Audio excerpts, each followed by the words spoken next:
Sexta-feira, lição 11, como exemplo do rebanho, baseado em 1 Pedro, capítulo 5, versículo de número 3, que diz: Nem como tendo domínio sobre a herança de Deus, mas servindo de exemplo ao rebanho. Meus irmãos, no próximo domingo, nós vamos estudar acerca do presbítero, do bispo ou ancião.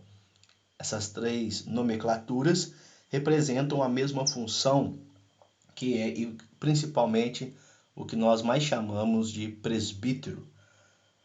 Bispo, meus irmãos, a Assembleia de Deus, hoje no Brasil, não usa muito para não se assemelhar com a Igreja Católica, que tem os seus bispos. Também não usa a palavra ancião, porque esse título geralmente é usado mais na congregação cristã e, ocasionalmente, atualmente, é mais usado mesmo o título de presbítero. Mas presbítero, bispo e ancião é a mesma coisa. Nós já aprendemos também que o presbítero, biblicamente falando, é aquele que é o pastor hoje, que hoje nós chamamos de pastor. Sendo assim, as recomendações aos bispos, as recomendações aos presbíteros, são as mesmas recomendações para o pastor atualmente. Nós já falamos ontem sobre que os presbíteros, então, devem apacentar o rebanho de Deus. E para hoje, nós temos que eles devem ser o exemplo. E isso é algo óbvio, porque se o presbítero, que é o pastor, ele está à frente, liderando, ele deve dar o exemplo. Se ele deve estar apacentando a igreja de Deus, ele deve ser o exemplo, porque na figura pastoril, o pastor nunca pastoreia atrás do rebanho ou ao lado do rebanho. Pelo contrário, ele vai à frente para que as ovelhas o vejam e ele vai falando, emitindo palavras, sons, e a ovelha reconhece, ouve a voz do pastor e segue. Então a ovelha segue o pastor, tanto pela voz, mas porque também o está vendo. Então ele é o líder, ele é o guia e as ovelhas o seguem. Então é ele que traça o caminho pelo qual as ovelhas devem trilhar. Se o pastor falhar, obviamente muitas ovelhas, ou até mesmo em algumas ocasiões, todo o rebanho está prejudicado. Sendo assim, meus irmãos, cabe aos presbíteros serem o exemplo do rebanho. E mais uma vez, nós reportamos ao texto de 1 Timóteo capítulo 3, onde Paulo fala sobre as recomendações para aquele que almeja o episcopado. Isso, meus irmãos, pastor Linaldo Renovato, os irmãos podem perceber que está batendo na mesma tecla.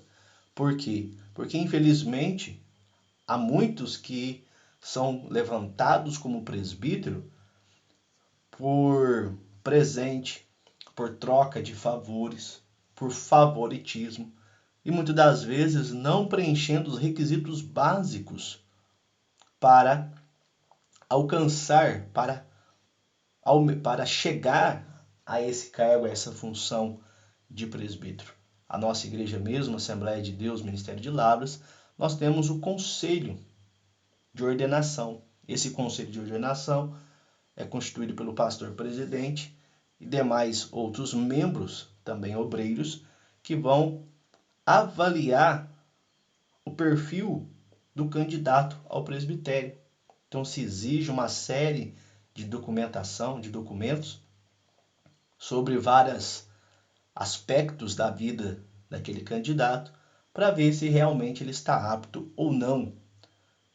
Assim, meus irmãos, facilita para que a igreja de Deus possa ter realmente homens pios, homens santos, homens de Deus, que estarão à frente para ensinar com palavras, mas principalmente para ser o exemplo do rebanho.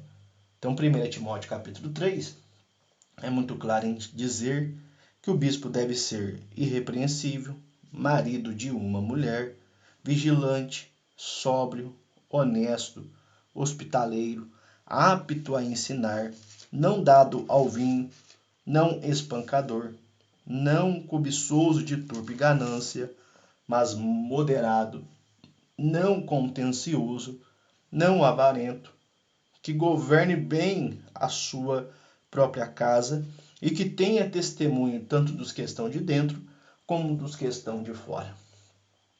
Então, meus irmãos, o cargo de presbítero é uma função muito excelente. Todavia, entretanto, é necessário que o candidato tenha esses requisitos, seja também chamado, vocacionado por Deus, é claro, para que possa ocupar esta função. O cargo de presbítero é um cargo tão importante que em 1 Timóteo, capítulo de número 5, olha o que Paulo vai dizer.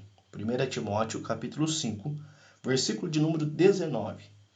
Não aceites acusação contra presbítero, senão com 2 ou 3 testemunhas.